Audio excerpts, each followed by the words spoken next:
Hello and welcome to Striding Edge Games. My name is Julian, I'm Boris. and we are here today with one of our Army Overview podcast things. Who are we talking about today, Boris?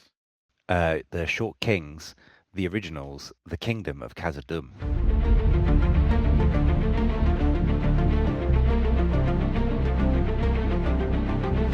Behold, the great realm and dwarf city of Dwarf.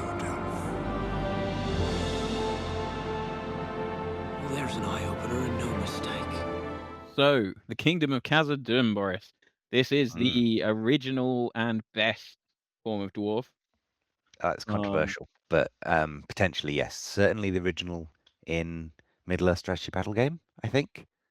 And the original hold in Wow. Middle-earth history, I believe. Yeah, At you want to least go Khazad-Dum is founded by Durin himself, right? He during stares one.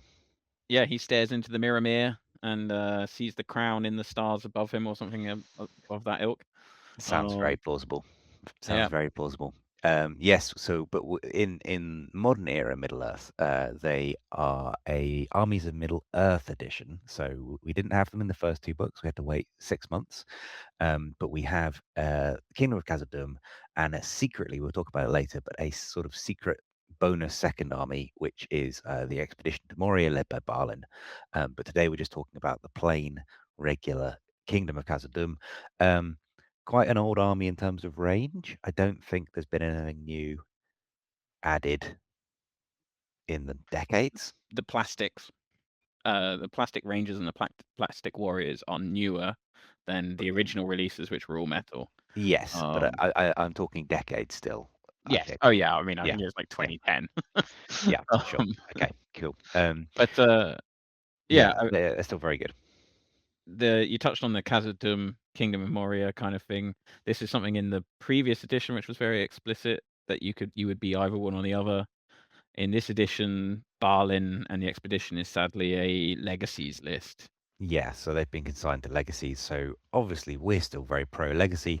We love a Balin. He was on, was it second ever game released on the channel? I think so, yeah. Friend of the channel, James, brought his lovely Moria expedition army with Balin. But yeah, sadly, in official GW events, they are now legacy. So today we're talking full fat Khazad-Dum rather than expedition light.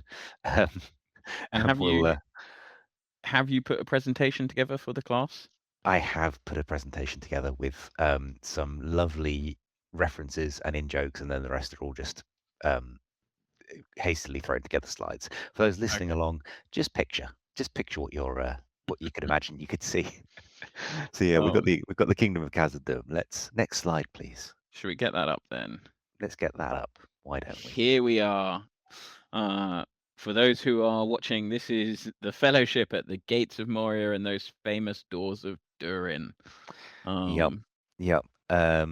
I was hoping to put in an Alan Lee. He does some amazing illustrations of like Khazad-Dum at its peak, but they were all portrait, and so they wouldn't fit on the slide very well.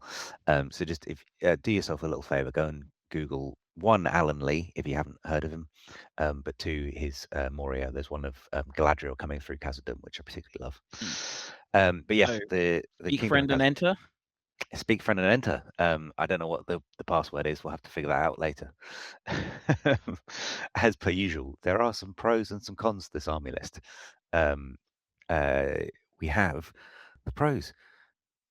A little, I think one of the nicest parts of the Fellowship of the Ring is the reveal of, is it the 21st Hall? Yeah, I think so. That's when he says, "Let I think we can, risk a little more light." Yes, and then does the staff, and you see the And the many music pillared swells halls. up, and it's like da-da-dum. Yeah, yeah, yeah. So there's an eye opener, no mistake. Sam, as usual, puts it very succinctly. So the pros for this army. My first bullet point is just Durin. Yeah, That's it. A full stop, basically. We'll get on I to think him later, but that's valid. both from a lore perspective, he's cool. From a Middle Earth strategy battle game perspective, he's very cool. I kind of dig his model. It's like an old classic metal one as well. He's just really good. He's a classic. Um, He's a classic pointy hero, isn't he? He's got the axe up and he's like forwards. I think it's like resting on his hip, but yeah, it's sort of it's hard to tell with dwarfs. They're so squat. Mm. um, the next point I put down was tough, good, and surprisingly numerous warriors. So unless you're playing a very small and very elite points level, it can actually be somewhat of a hoardy list. Mm. I faced them at the most recent scouring of Cheshire we went to, playing Riders of Aemir, who I think only had 24, 5 models, something like that, in an 800 point list. And I played a Khazad-Dum list that had Durin and I think 18 or 16 Hearthguard, a lot. Um, and he still had more models than me by at least 10 or so. So their warriors are surprisingly numerous, and we'll get onto it again, but pretty tough, which is nothing to sniff at in the game. Um, I also put down interesting special rules, which again we'll get onto, but a lot of armies, I think, or maybe to their detriment, their special rule is either obvious, like when you read the title of the list, you're like, oh, I know what the special rule is going to be, um, or the rule just isn't very good, or it's okay, but it's not very thematic. Um, in this army list, I think it gives you some really cool special rules, and both in terms of like quite competitive, but also giving you some really interesting modeling opportunities, which again we'll get onto. Mm. And finally, the point that we have already got onto, but two armies in one.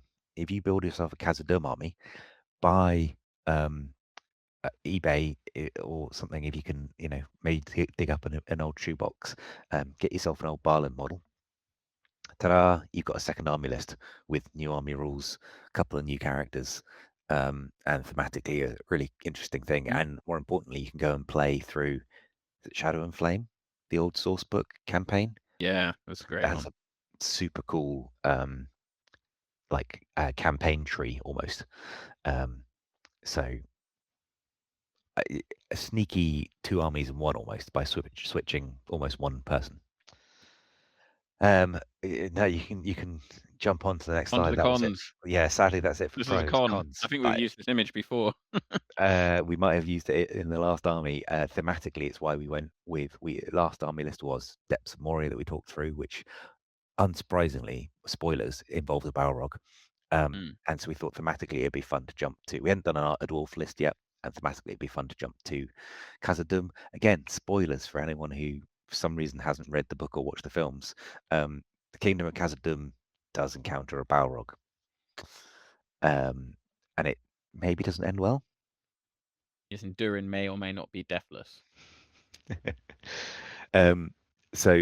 Cons, my list of cons, expensive main heroes. A lot of your points wise, so a lot of your main heroes, Durin in particular, are quite expensive. It's quite an elite list in that regard. My second point was expensive heroes and models money wise, because a chunk of the list are metal. The Khazad Guard in particular are quite pricey. The Iron Guard are quite pricey. Blisters they're actually okay compared to other war machines, but quite pricey. If you want to build a big 800 or 1,000 point list, it's not the cheapest army to collect. Dwarf issues, which hopefully isn't insulting in the Middle Earth sense. Yeah. Unlike their cousins in the Iron Hills, they have no goat riders, they have no cavalry, they have nothing that is faster than a 5-inch move. It's not exclusive to a lot of other lists, or not exclusive to this list. It happens in other lists in that a lot of their named heroes, you want to pick them because they're better than a captain or whatever, but then you lose access to March, which is even more uh, you know, important in a 5-inch move list. And my last point was it's a bit of a generalist list. Other than Durin, again, we'll get onto it later when we can look back to it, but it'd be interesting to see what you think, Jules. But it doesn't really excel in anything other than maybe being tough. And I can't quite remember what there was a YouTuber who does other tabletop games who was speaking about they dislike anything that makes you survive taking a punch because that already um,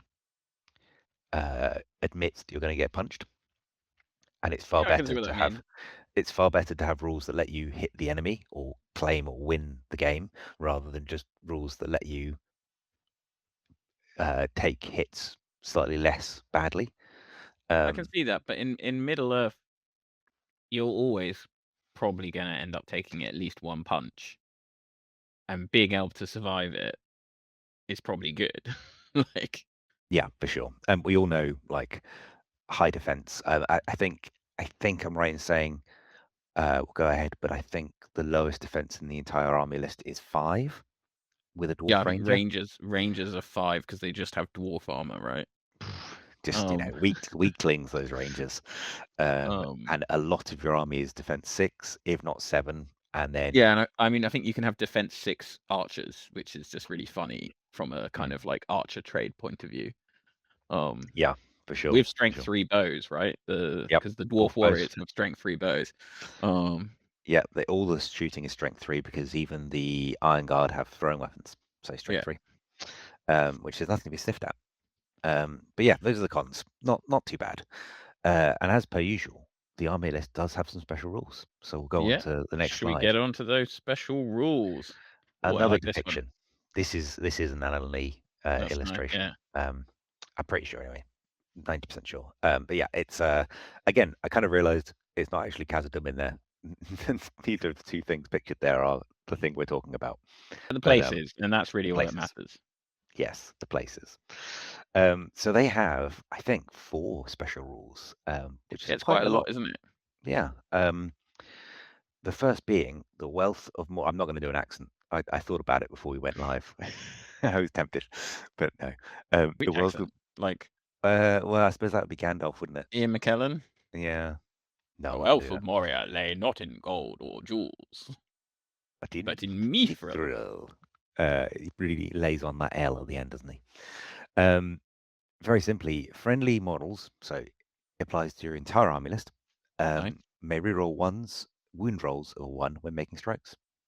Cool.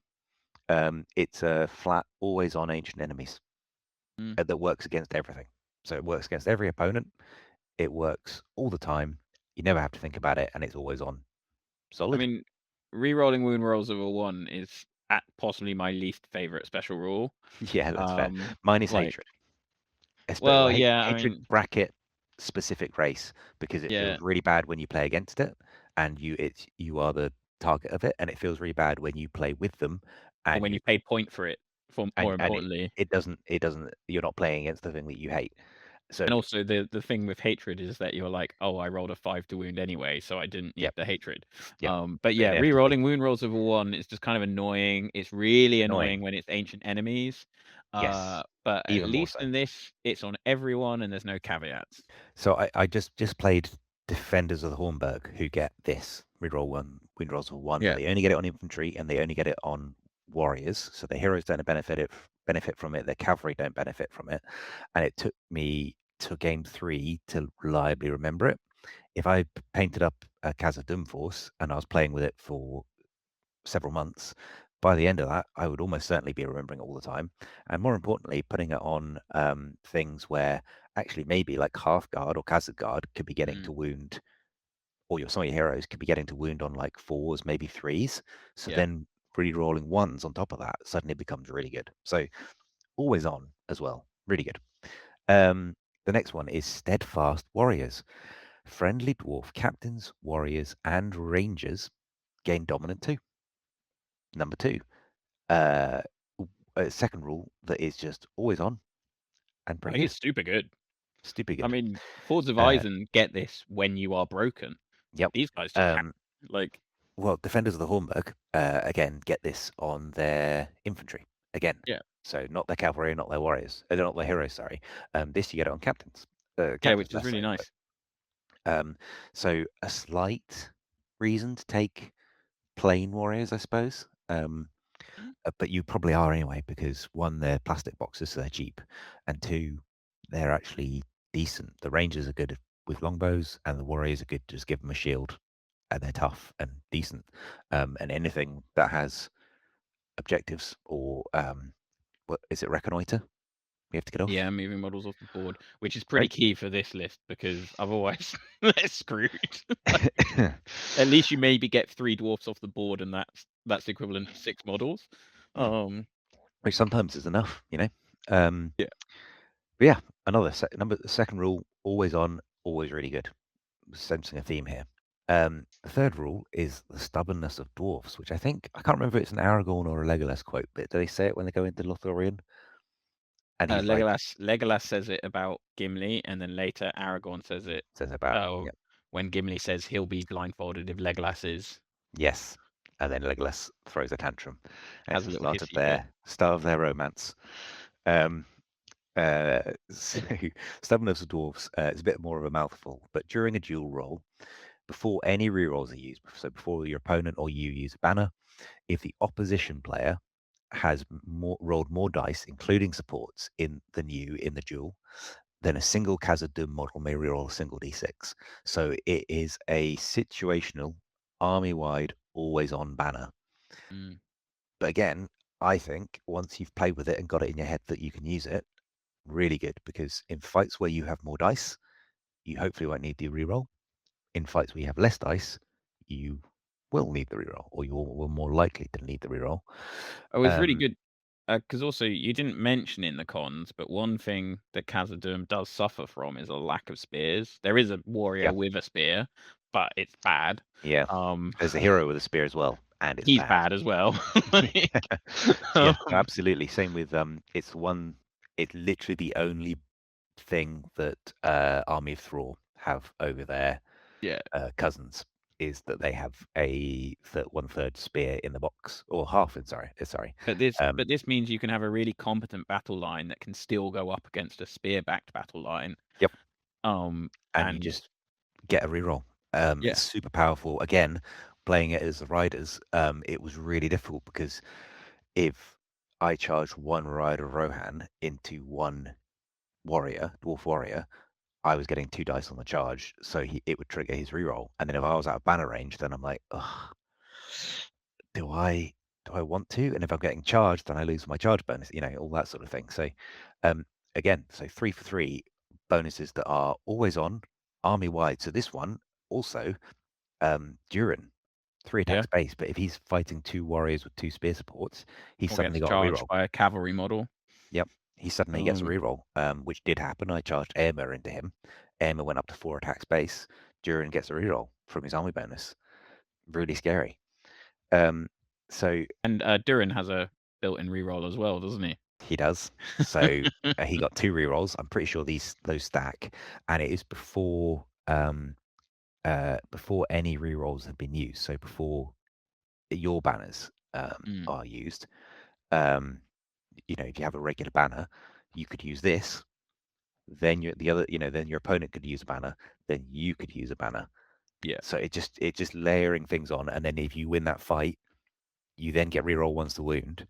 So it's all these layers of things where it's not doing anything flashy, but actually it's just bringing all your already good warriors up like just a bit.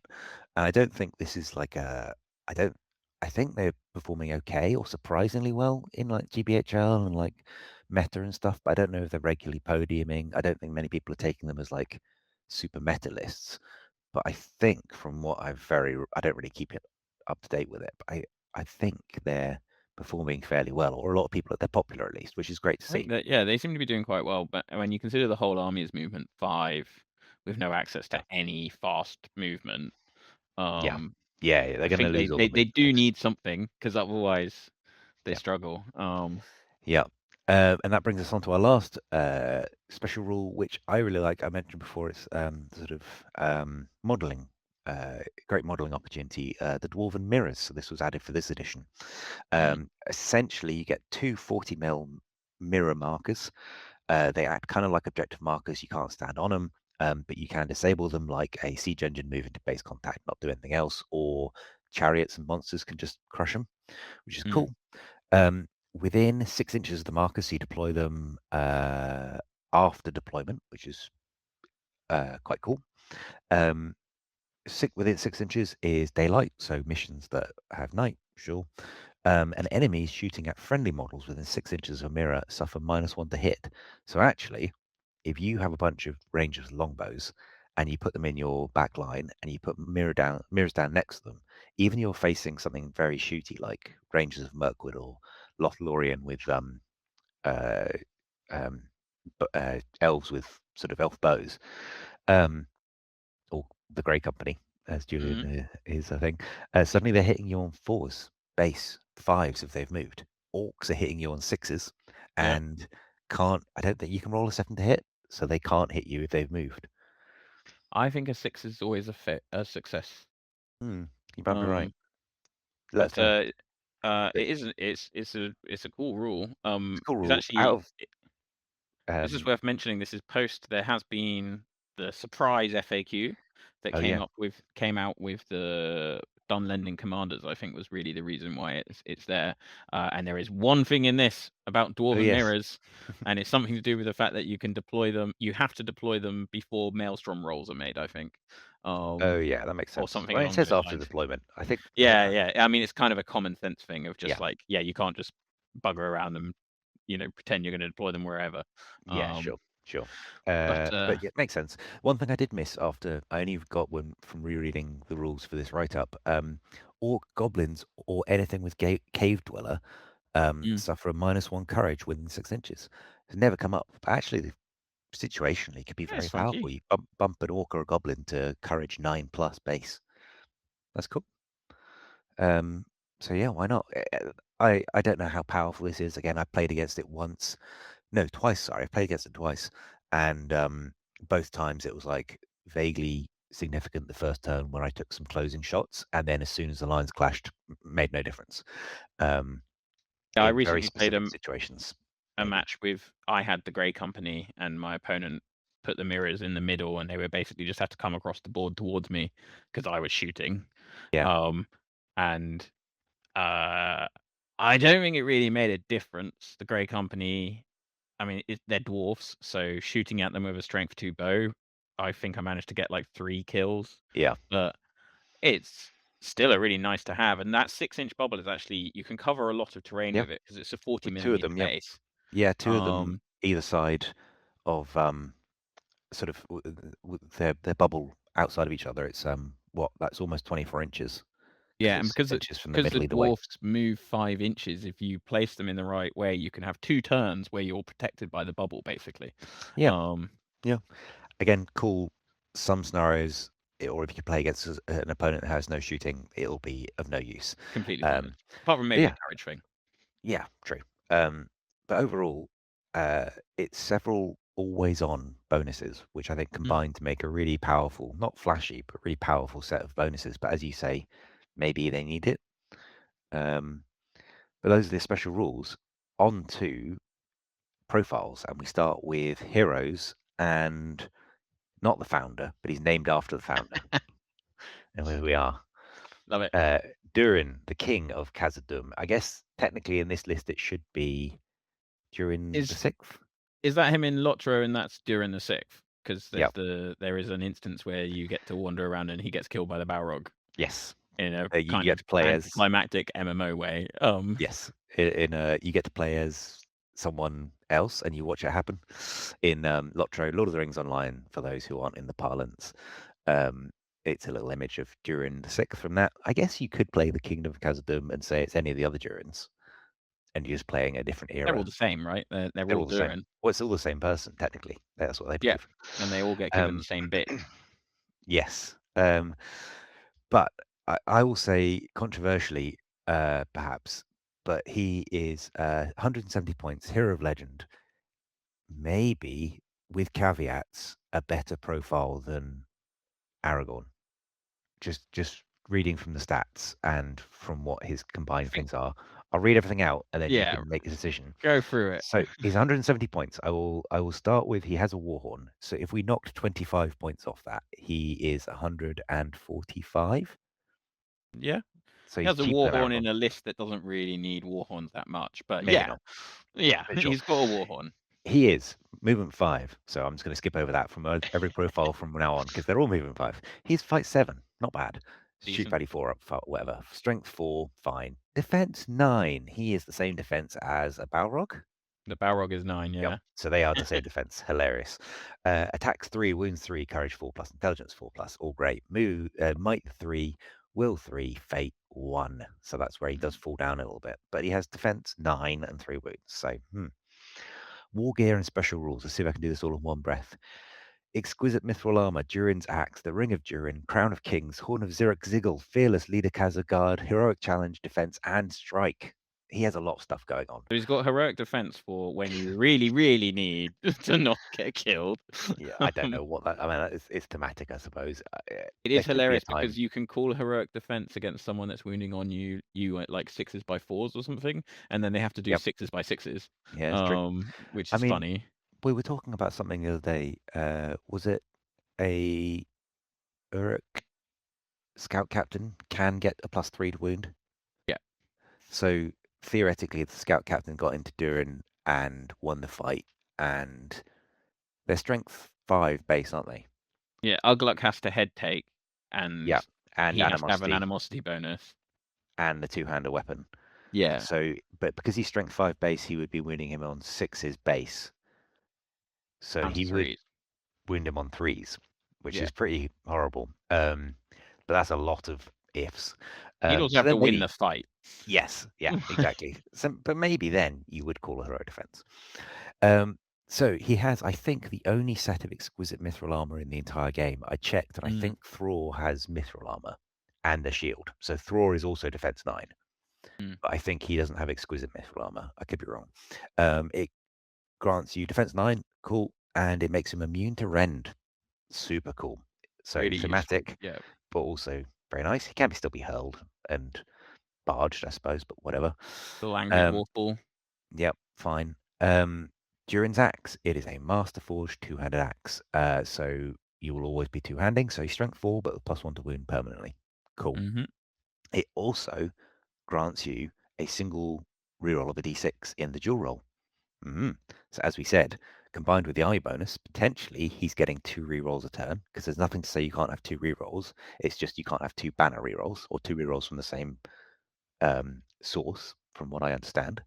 And if he's outnumbered in dice, he could have a 3rd reroll. Yeah, and it's the rule for the dwarf thing is how many dice have been rolled. It's not to do with attacks, but it specifies that it's before rerolls. Yes. So, as you say, he could have a banner, be outnumbered, and get his d6 reroll, and he could reroll all 3 of his attacks. Yep. In a duel. Just soloing an enemy hero that has 4 attacks base, or is charged and gets 4, or the Balrog, yeah, he gets to reroll all his dice, which is really cool. The next piece of war gear is the Ring of Durin. Once per game, after priority has been rolled, he may reroll his side's priority. Nice. Sure. Not as powerful as like the Palantir or does Denethor just get to seize it as well? So he's got Palantir.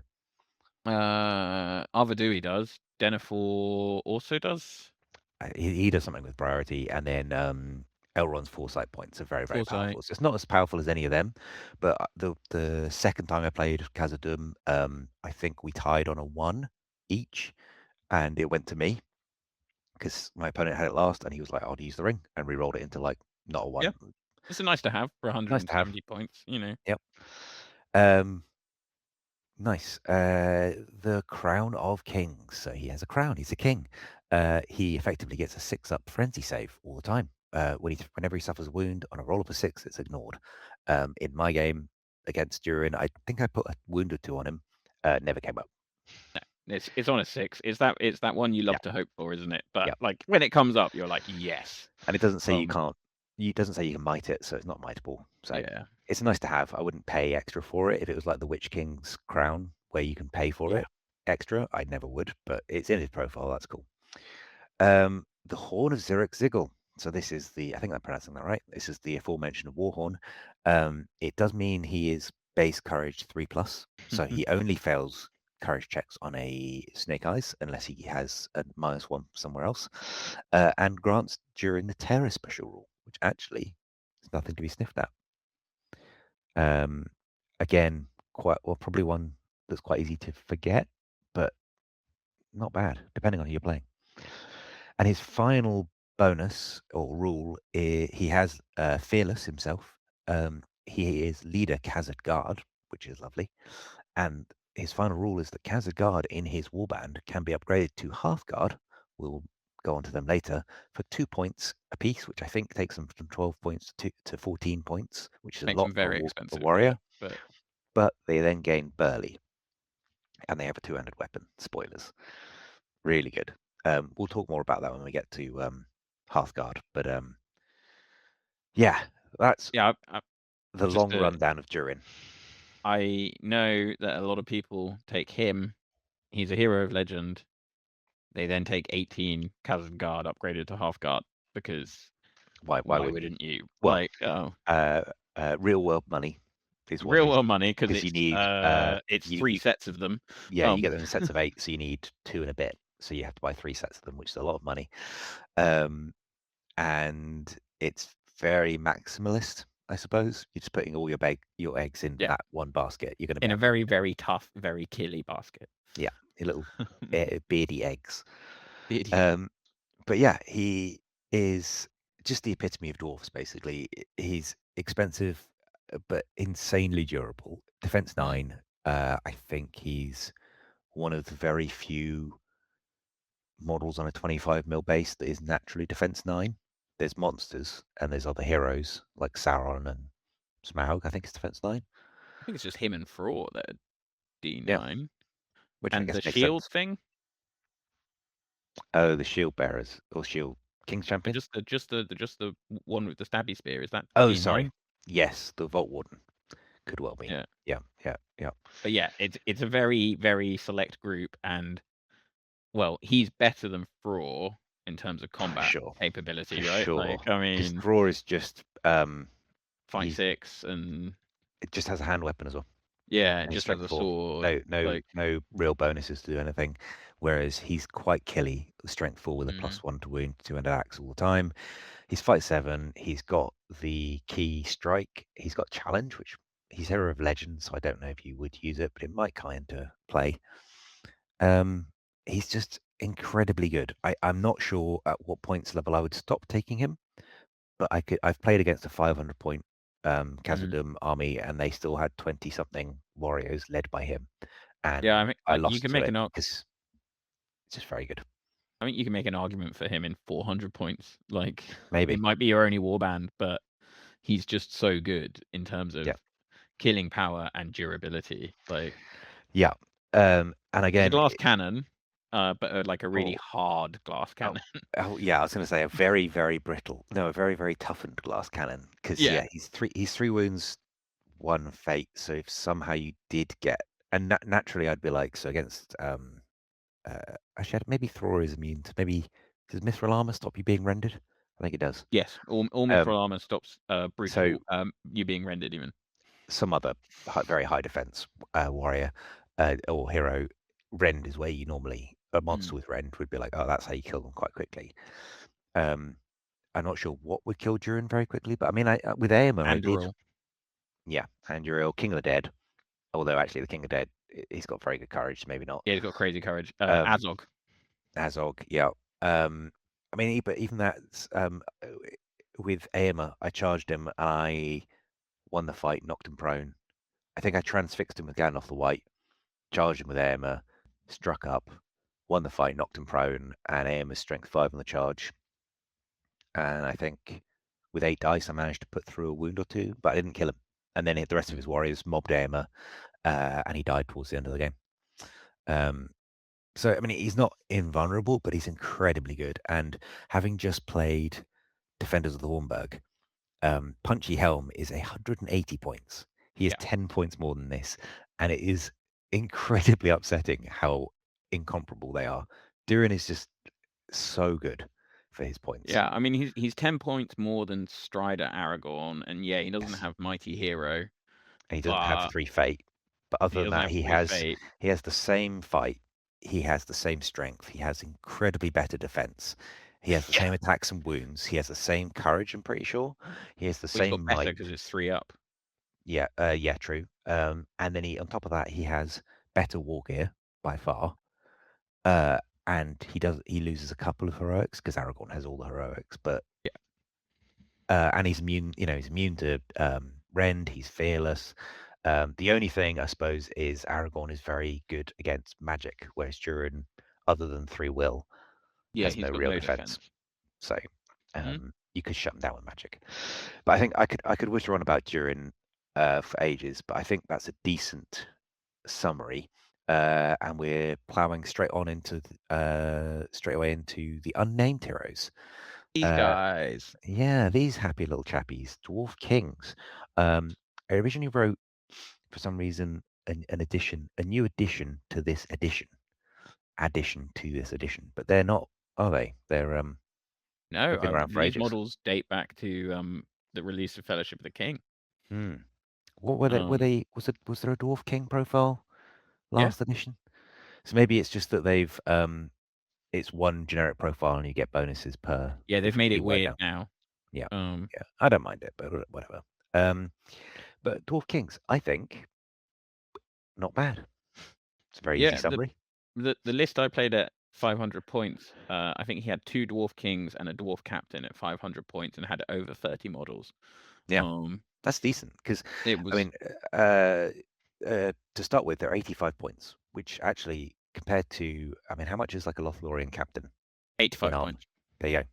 The Lothlorien captain's still very good, but they are fight 6, so one above a dwarf captain. Strength 4 is normal, blah blah blah. But they're defense 8 with 2 might, will, and fate.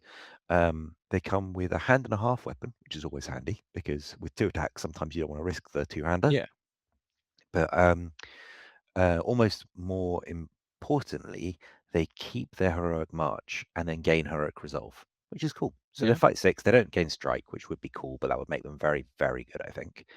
But they are 20 points more than a captain, and for 20 points, you get +1 fight, +1 courage and intelligence, +1 will and fate, and a hand and a half weapon, and heroic resolve. Oh, and I forgot they gain a throwing weapon for being in Khazad-Dum. yeah, That's the bonus. Fine, sure. That's kind of cool, I suppose. But yeah, all of that for 20 points. yeah. I'd take it. I mean, I think on a hero, each of those characteristics is probably they're usually priced at about 5 points Yeah. for like a fight value, courage, intelligence, whatever. But like the will and the fate, just having 2 fate on they're D8, aren't they? Hmm. So they're quite tough and hard to kill. Yep. You'd And hope. resolve. I mean, you were talking about Durin. It's got no magic resistance, but resolve, Yeah. That's really a really good useful. point. Yeah. That's a really Um, good point. And again, like you were saying, if you're playing smallish or even if you're playing a large points after you've taken Durin, I could definitely see taking 2 of these guys over 2 captains because mm, unless you're desperate to save the points, like 2 of them scattered in at base fight 6 that just happen to have a 2-hander if you need it to bump in and do some work. That's cool. Um, the one negative is the army rule steadfast warriors, where they oh yeah, gain dominant 2. Doesn't work because it's only on captains, but you're just losing it on that one model, and then all your warriors in the warband hopefully still have it.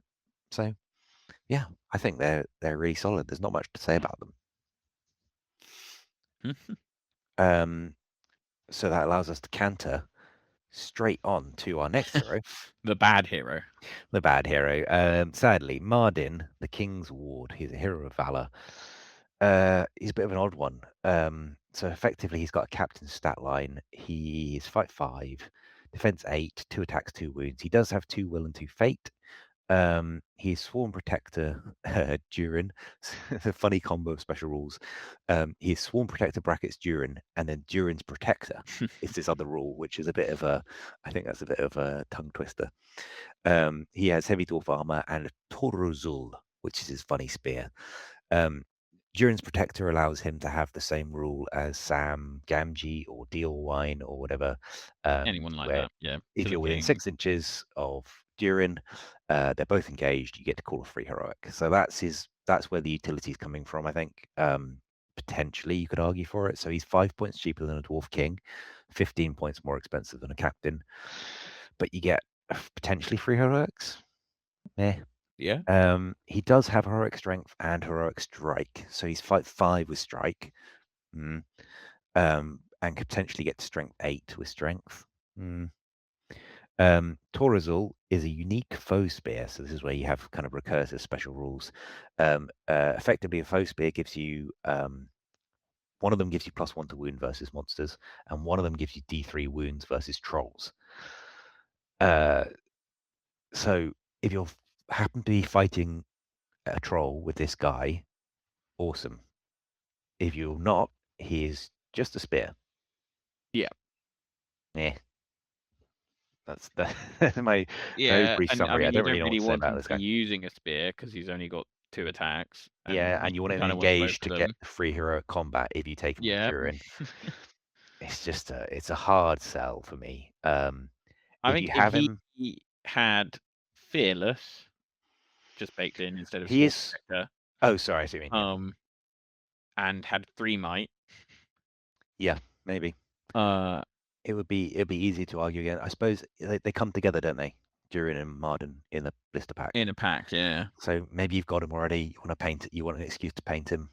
If your friend is happy to run like a troll list at you, just so you can If you know have you're something, going to a tournament where the 3 trolls are in it, you're like, "Yeah, I'm gonna take you're this guy." laughing. But other than that, it's a bit of a weird one.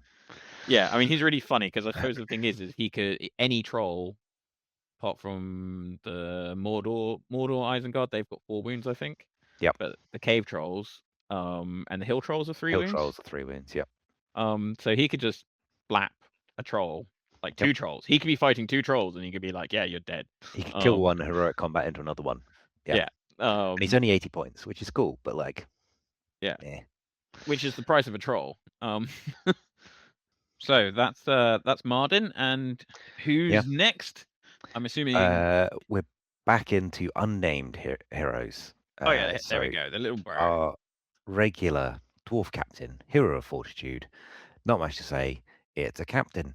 They're really nice to have in almost every army list. They have the exact same stat line that every captain does with 2 might, 1 will, 1 fate, 2 attacks, 2 wounds. They are fight 5, strength 4, and defense 8, which is quite nice. Yeah. They have a shield, so they can shield, which is always quite nice. And that's about it, really. They've got heroic march, which is probably super significant for Are dwarfs more so they? than regular. Oh yeah, I was just checking. So they are 5 points more than a captain of Minas Tirith, but they are D8 all the time. Cool. Yep, that sounds good. They're also dominant 2 in the army. And dominant. Yeah, that's true. Which isn't nothing. But yeah, they're D8 all the time, which is nothing to sniff at. I did think they're a lot of warriors and heroes are wounding this guy on a 6. Yeah. And strength And many 3 will be on 6s by 4s. Strength 3 will be on 6s by 4s, which is just suddenly another level above in terms of like survivability. So 65 and they points. they laugh at basic archery as well. Yep. Yeah. Oh, sorry. They're particularly good against elf bows because they're D8. Yeah. So anything. Yeah, and against strength 2, they're 6s by 5s, which is just funny. Yeah, they're good. I suppose the only thing you can say against them is a dwarf king is just a lot better for not many points in basically every function. So, maybe I'd take a dwarf king. They're also cool models. The dwarf kings, that is. But hey, the space for both potentially. But yeah. Yeah. The dwarf king. I mean, he's 20 points more, but this guy is cheap and cheerful. Yep. And is pretty survivable. And if you buy the command set because you want the banner, which you probably do, you have this model anyway. So why not use it? And you're probably not using the warhorn. Maybe not. Maybe not. Because there's no point taking it if you've got Durin doubly so. Yeah, probably. That's sadly true of a lot of factions. But let's just scurry on. Our next hero is Sprint on. Yes, natural sprint. It's very good. Another sort of unnamed hero, because you can take multiple. They're not unique. The dwarf shield bearer, a hero of fortitude. He's a legacies now. He is now Yeah. legacies, yes. So this is sadly another nail in the coffin of Marden. Um, Yeah. he is a 60-point hero, so he's cheaper than a captain. He has effectively the same stats: fight 5, strength 4, defense 8, 2 attacks, 2 wounds. However, he only has 1 might, 0 will, and 0 fate, so he's a very, very light captain. Mm. He has a shield and hand weapon, cool, so he can shield. But he gains in defense of the king, and he gains, which is exactly the same as Sam, Dealwine, and Marden, free heroic combat if your general is engaged within 6 inches of the shield bearer. Bonus is that Marden's only works for Durin, so you Mhm. have to. You're basically never taking him in a list without Durin. The shield bearer could, your general could be a king, could be a captain, because this guy's only fortitude. So, you know, you could pair him with a dwarf king, and he still gets his free heroics. It's more difficult to work, but we've all had that thing with Aragorn, or I've had it with Diorwine, where if you have 3 or 4 turns of free heroic combats in a row, it suddenly starts adding up in terms of like Yeah. might earned. Um, I still I wouldn't just say it's an auto include, but I would say if you're wanting to chase that angle, he's much better than Marden. yeah. I would agree with that. I just don't see why you wouldn't take a dwarf captain instead of this guy. Yeah, Because heroic march is so much more important than possibly managing to get heroic combats off. yeah, Because you yeah. still I got think to that's win fair. the heroic combat, and he's got nothing to help him kill. He's got a hand Yeah, weapon and he's strength 4. it's one of those things where he was the 4th. It's a bit like the Knight of the White Tower in Minas Tirith. He was the 4th model that was in the command set, Mm, and now it got taken out with the edition change. So now you just have Captain, Banner, Warhorn. So he's legacy. Yeah, I think, but him and Marden are bottom of the pile, but he goes above Marden in my aim.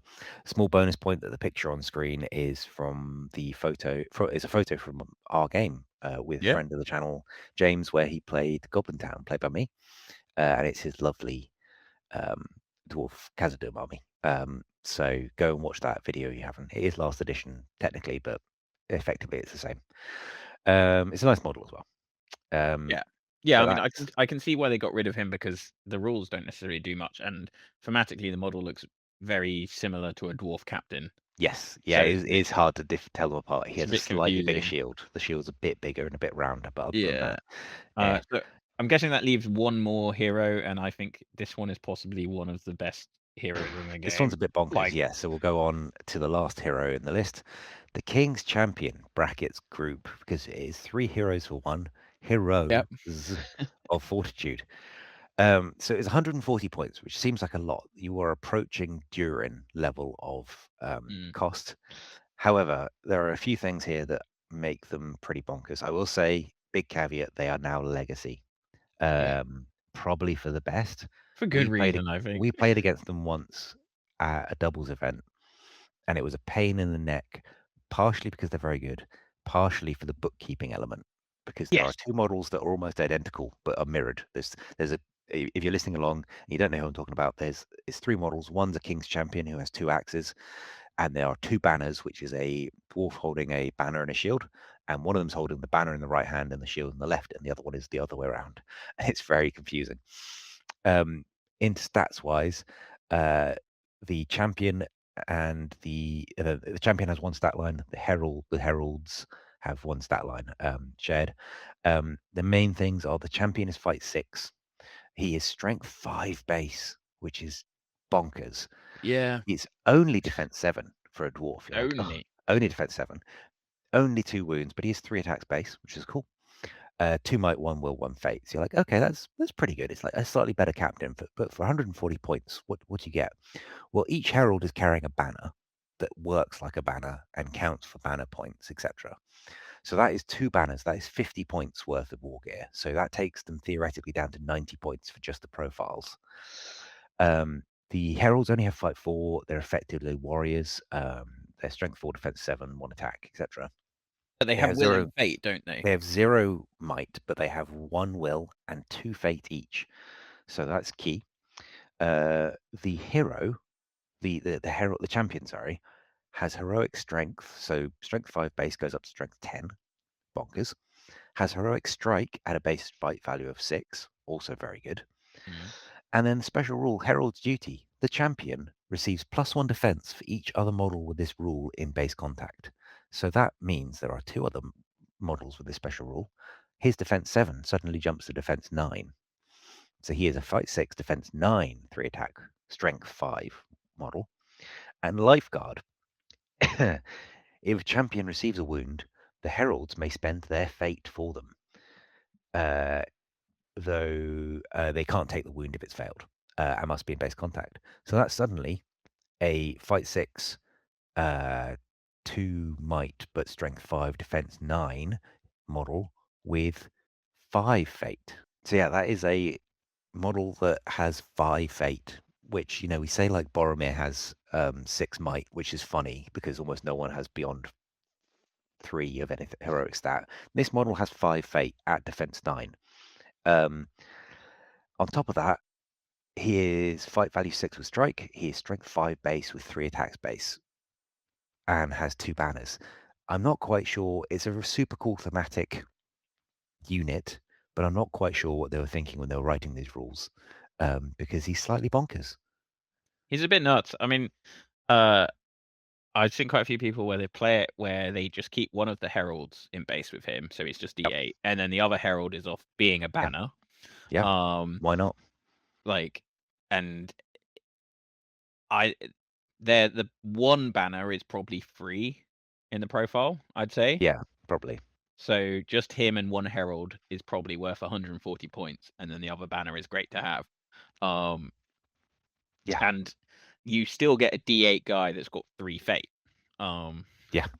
It's bonkers for the cost. I mean, the negative I think is that with backaways or any kind of things like compel or hurl or Yeah, the Watcher. the Watcher. I played As against soon the as champion you, with the Watcher, and I just oh, there you go. picked a herald away and was like, "I'll eat him." Pick the herald away, I'll eat him. Picked there the you go. king's champion, I'll eat him. Like, Yeah.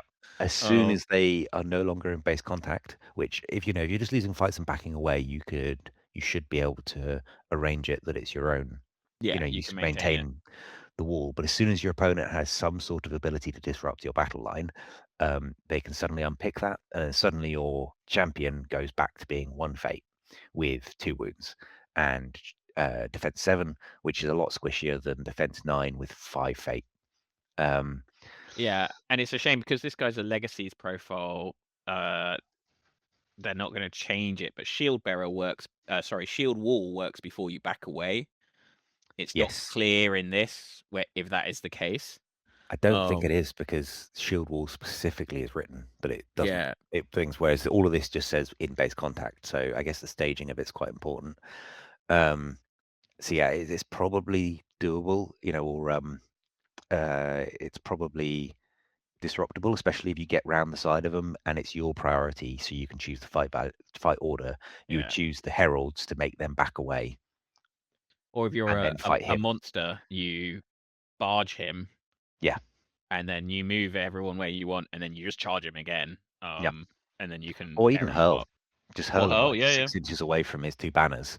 And then he's out of banner range, and he's they're probably not going to be able to charge round. But yeah, also just a negative from my point of view. So we played against them in doubles, as I said, and it was Fog of War, where you secretly pick an assassin and a target. And because it was doubles, me and Jules both had to pick separately without telling each other. And I can't remember, we either both picked the same banner or we both picked a different banner. I think we picked the same banner. Right. And but I it think was we killed the wrong one or something. And it was just an absolute nightmare in terms of bookkeeping to be like, oh god. And actually, I think that's a point for a lot of this range. Like you were saying, the shield bearer looks very similar to a dwarf captain. These guys look very similar to the dwarf with a banner. They also look almost identical to each other. So there's a lot of like, if your eyesight's not great, or you're trying to play fast, or you're not able to like lean down and like look at the models particularly, you can get lost in the thing, and then you might get to the end and be like, aha, I killed that model. Oh, it was the wrong one. Yeah. Whoops. I mean, So yeah, thematically, I think he's a great hero in terms of like the concept, awesome. and the look is cool. Look is cool. There's very little disadvantage to taking this unit. Yep. Although he's quite expensive, so like, Other than he's quite expensive, but 500 I would points, argue maybe, you know. if you're taking a banner, this guy's probably worth it instead of a warrior with a banner, because you just take a get two. captain with a banner, Which is bonkers. Yeah, it's crazy good. Yeah, the thematic's cool. The models are cool. I kind of want to have like a diorama of him like stood on the bridge of Khazad-Dum facing down, like Battle of Stamford Bridge style, facing down like Yeah. a horde of goblins. Looks a awesome. But sneaky like orc coming underneath. exactly. So, but yeah, it just in game terms, he's a bit of a headache. But he's cool. I like him. I would definitely take him above some of the other heroes. Speaking of, that is all the heroes. We've gone through it all. We're now on to warriors, and there are not loads. There's a few. They actually have a fairly decent model range.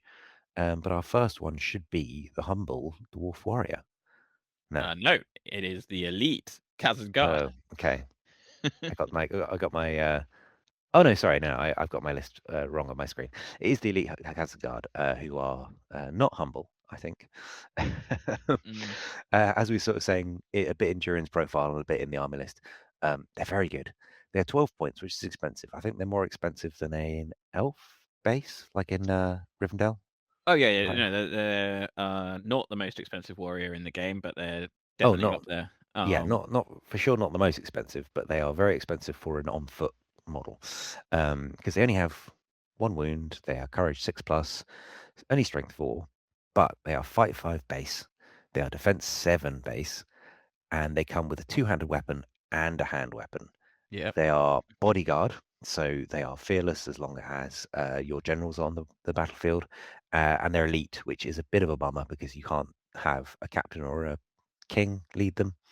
Or maybe you can have a king lead them. No, don't think They're so. the same price as Guard of the Galadrim Court, Oh, interesting. who Okay. are the fight 6 pike wood elves. Right. What's their defense? Only 5. Right. So these guys are defense 7. Yeah. And the Galadrim Horde have the funny shielding spears, but these guys have a two-handed axe and a hand weapon, which is quite key because you can hand weapon when you don't want the -1. You can two-hand when you want to risk the -1, or you can pay 2 points. So then they become 14 points. But they get burly. So then they're two-handing all the time. That happens to be the exact cost of a Rider of Rohan. And having played against them, these guys chop the Rider of Rohan to pieces. Like, I charged in, I did some good damage with them. I think I killed a few. But then as soon as they moved next, they tagged a Rider of Rohan, and then the Rider of Rohan went down to 1 attack, fight 3, defense 5, and these guys just walked up and went, boop, and just killed them. Yeah. They are, yeah, they're crazy good. I don't know. I really like their sculpts as well. They're classic metal, kind of, I think, peak GW sculpts, peak They're era. really, really nice. And they're remarkably close to the look of the dwarf, like armored dwarfs in Rings of Power, which is one of the good things about Rings of Power is the dwarfs look cool. Yeah, the dwarfs look cool. Yeah, they're just really nice. I'm pretty sure they're 8 unique sculpts as well, which you don't always get when you have old metals. So that's nice. And yeah, I have nothing bad to say about them other than they are very expensive. So maybe if you're playing very small points or you want to build a bit more of a horde list, maybe you take less of them. Yeah, they're just very good. They're almost naught to include. They're usually led by Durin because he has the leader Khazad guard, and they are elite this edition. So last edition you could just spam them. But I think Dwarf Kings gain the rule. Yeah, I think if in the Khazad-Dum army, if you have a Dwarf King as your general, he gains the leader Khazad guard effectively, and so then you can take their valor. So you could take 15. You take 15, and they don't become half guard. It can't be burly, yeah. They can't be burly, but then you're saving 2 points of model. So maybe that's a nice budget option. So actually, that's a really nice sort of balance. You can go Durin, more expensive hero, more expensive warriors, but you get your full fat sort of super army bonus list. All the Yeah, rules. and they do work quite well because I mean we'll get on to the Dwarf Warrior, I assume, but with Khazad Guard and Dwarf Warriors, you can have a defense 7 front line, but it can be quite killy with your Khazad Guard two-handing. Yeah, for sure. And they are so again we'll get onto it, but they are strength 4 base Yeah, with 2 and under fight weapon 5. and fight 5, whereas dwarf warriors are only strength 3 and they can take 2 under weapons, so you get that +1, but strength 4 with +1 to wound is nothing to be sniffed at, and fight That's 5 real is good. definitely nothing to be sniffed at. And they not forgetting they're one attack base, so as soon as they are fighting something where 2 dice are coming back at them in a dual roll, they immediately get a banner reroll. They're Mm. also rerolling ones in to wound. So they are strength 4 +1 to wound at fight 5 with a potential banner reroll with a always on rerolling ones to wound. Yeah. So it's where They the got a army bonuses aren't flashy, but they just suddenly just bump up all your stuff that's quite good, suddenly becomes even better. And some of your stuff that's just okay becomes good. It's very dwarfy. They wear you down. Yeah, absolutely. Take a punch on the chin, absorb it through the beard, and then hit you with a big axe. But again, I'll stop myself before I talk too long about Khazad Guard. Onto, I think now it should be the regular dwarf warriors. Look at them. So as someone who has a box full of half-painted army of thrall warriors, does make me somewhat sad. And also compared to Iron Hills, it also makes me somewhat sad. They are fight 4, which all dwarfs are, all dwarf warriors are, as far as I know. They, however, are only strength 3. So for some reason, Iron Hills dwarfs are strength 4 base. Just because But they're really pumped up. yeah, maybe they've marched for ages and they're pumped up. They are, however, defense 6 base, which is hilarious. They're courage 6 plus and intelligence 6 plus. They're quite smart, as well as brave. And if you're taking Durin, they become courage 5 plus. So again, it's Yeah. not something to sniff at. They are just automatically dominant 2. So for every one of these models you take, it counts as 2 for objectives. And they're only 8 points base, 9 points because you have to take a 1-point upgrade. And they can have a banner, a warhorn, a dwarf bow, a shield, or a 2-handed weapon. Sadly, the dwarf bow, because of the existence of the next warrior profile, is probably less likely to be chosen. I don't know. I think it has a place. Just the if you're in like a shooting heavy meta, these guys being D6 Yeah, kind of, it's quite good because then you have really survivable shooting. yeah. Even Um, strength 3 is wounding you on 6s.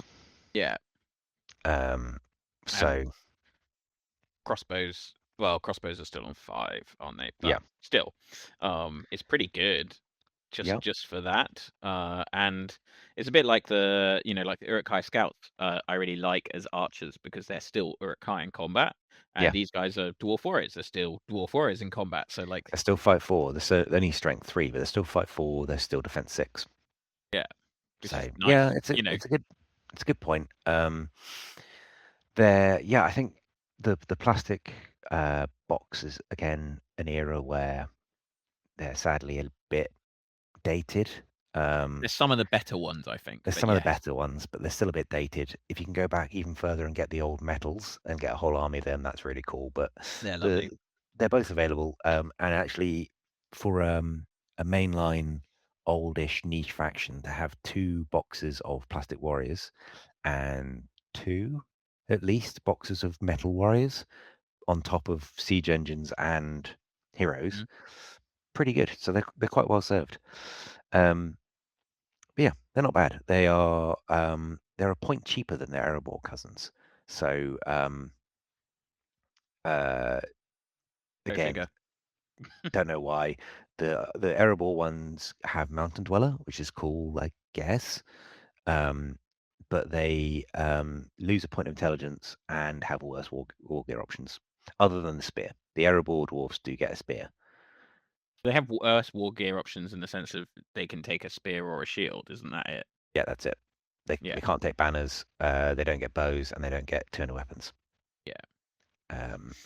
So hey ho, I'm just sad for Army of Thrall, but nothing to be done about that. And we are in It's a weird Khazad-Dum. one. Yeah.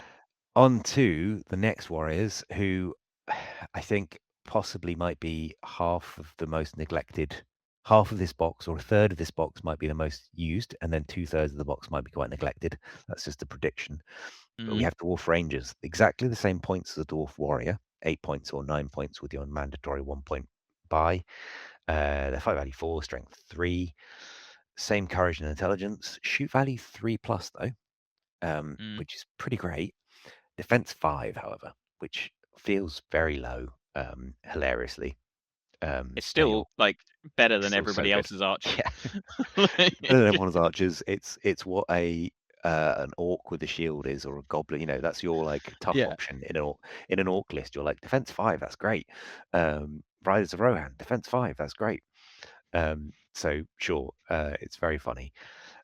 These guys have Mountain Dweller, which is cool, Yep. and Mountain Fighters special rule, which is an annoyingly weird one, or weirdly written. It says you gain +1 to wound for your strikes, so not shooting, when within a piece of difficult terrain, such as rocky ground or ruins. So immediately in my head, I think because they have Mountain Dweller, they only gain the +1 to wound when they're within mountainous terrain. But I Yeah. think the way it's written is open to interpretation that it is all difficult terrain. Yeah, but so a ruin isn't necessarily difficult terrain, because if you're just walking on the, like, smooth stone landing of a Yep. ruin, Yep. that's not difficult. Like Yep. It's a weird one. I mean, it might just be me being dumb, but uh, uh, it is also, sorry, it is against a model that is in a piece of difficult terrain, so you don't have to be in it. Your opponent, the model you're striking, has to be within it. But usually that means you'll both be in the difficult terrain. yeah, it's also annoying. It should Um, just be either, whether you're in or they're in or but both it's in, you you know, get +1. yeah, but it's to wound, making strikes against a model that is within a difficult piece of difficult terrain, comma, such as a piece of rocky terrain or a ruin. But it doesn't say that it is It has to be, though. has to be. It's just such as. So I Yeah. think rules as written, it's any difficult terrain. It could be woods, it could be marshes, it could be a bit of mud that you've decided is difficult terrain. I think the way you play it, maybe it's been maybe this is a solved question and we're just behind the times. I think the description and the way it's written is that it's meant to be they're mountain dwellers. They're good at fighting in ruins and mountains, and you get the bonus for that. But I think the way it is written, it's all difficult terrain. Don't know. It might come up, might not. These guys are your shooty dwarfs, so you'd hope they're probably not going to be in combat as much as the rest of your army, and therefore not making strikes. Whatever. But they gain access to dwarf longbow. So I think the dwarf longbow is strength 3 like the dwarf and bow, but it's range 24, not 18. Yeah, it's just an And they elf have a bow. 3-up stealth bow, and they have a 3+ shoot. So for 9 points, a 3-up shoot, strength 3, range 24 weapon. I think that's really solid. They also gain the dominant 2 from the Yep. army bonus, so that's great. And they can take throwing weapons and two-handed weapons if you want to mix a few of them in. I guess thinking about it, the two-handed weapon would stack with the mountain fighters, so you might be able Yeah. to get these guys up to a +2 to wound. Maybe that's something. I think both or all three of the dwarf warrior options are good. Rangers, though, because they got the 3-up shoot, it does mean that you can be marching and shooting and not being hit so badly from your need to move around and shoot. That's true. Because Yep. then they're just sitting on a 4, which is way better than a 5. Yep. Yep. I don't know. This is where I slightly start to struggle. I think taking a smattering of them with dwarf longbows is Mm, pretty obvious. And then if they're in combat and happen to be in difficult terrain, like the ideal is basically they're in your back line holding some objectives, shooting, and they're in some difficult terrain, and then that's happens to be mountain. That's even more ideal. And then your opponent towards the end of the game charges in, and you fight them in the terrain, and you get your bonuses to fight them back, and you fight them off with that bonus. That's the ideal. Having some shooting is never a bad thing. Having some 3-up shooting is definitely not a bad thing. Yeah, I mean, having just played the Grey Company a bunch, it's a particular bugbear of mine of most tournaments just don't have difficult terrain. Um, other than if you no, because it's difficult when you climb a fence, right, or you climb up a wall. Yeah, but I don't think you're in difficult terrain then. You're just sort of No, you're just like crossing it. If you're standing behind a it wall, was you're not in difficult. difficult terrain. Like, Yeah. yeah, but it's something that's just like I think it's sorely, sadly neglected in the Middle Earth scene of like there should just be more difficult terrain. Yeah, I think so. And not just the weird pools where you get like the footprint of like a Mm. fabric footprint. And it's just like everything in that is difficult terrain, but it's just anyway, it's a different discussion for a different day. On to, I think, our penultimate warrior profile, the Iron Guard. Bit of an odd one. So we've already had one sort of elite warrior profile we've had two mainline in the Rangers and the Warriors. We've had one elite one in the Khazad Guard, and now we have the Iron Guard. Presumably they're guarding the iron. The dwarves have some iron in a vault, and they're like, can't steal it. Well, they're a guard made of iron. Maybe that's it. They're 15 points, so that's even more expensive than our upgraded Khazad Guard. They're even more expensive than a Hearth Guard. They do have Mountain Dweller. They are Fight 4, so they're not Fight 5 like the Khazad Guard. They are Strength 4 base though, which is nice. Defense 6, not bad. 2 attacks base, so that's where they're starting to be a bit more interesting. Courage 6 plus, sure. They do have hand weapons and throwing weapons. Interesting. So they're 2 attacks base with a throwing weapon. And they have Mountain Dweller. So they're a bit nippier than regular other Or better at warriors. climbing, right? It's Yeah, reroll. sure. So they're interesting. I've written down that for 15 points, they're sort of nearing, I think, Uruk-hai Berserker's 15 points. Yeah, the same. I think so. And they're 2 attacks base on their profile, but they have a big 2-handed weapon. They're fearless. They have all that. Fearless, And they blah, blah, fight blah, 5, yeah. I think. So the Uruk-hai Berserker has a lot going for it. The only thing these guys have for the same points is they are defense 6 and they have throwing weapons. But they only have Yeah. Show 4 up. I think they used to be, because in the previous edition before Half Guard got changed to Fight 5, Iron Guard and Half Guard were kind of like you might take Half Guard or you might take Iron Guard. If you got Durin, you probably take Half Guard with the Burly upgrade. But now I think it's really hard to justify the Iron Guard other than you kind of like the models. They're almost 2 warriors each. Yeah. Almost 2 dwarf warriors, not quite. If they had better movement or something, yeah, and I suppose like it's a strange thing of because of the iron bonus, you almost don't want 2 dice. Yeah, that's also a bit of an odd one, isn't it?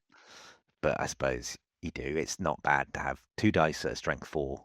It's cool, but then they only have hand weapons. If they had a hand and a half or something, but again, it follows the normal Middle Earth thing of if someone's holding 2 hand weapons, they often have an extra base attack. So, and I mean, throwing weapons is nice because they're quite good alpha striking unit. But yeah, I reckon you probably, if you do take them, you might only take say 4 of them. Yep. Or literally like 1 per warband, and just sprinkle them in as an extra little. I can throw them in here as a little scalpel, throw a weapon on the way in, and then if I don't kill, I still got 2 attacks in, combat. Yeah, I think they could have fearless, and then you basically just like charge them into a troll or something. Yeah, be cool. They're nice models. I do like the models. It's a shame they're fine cast, but they are classic era GW again. Cool little things. I think you're right. They come in blisters of 4, I think. So maybe I would buy 4, paint them up, and maybe occasionally have up to 4 in a largish army.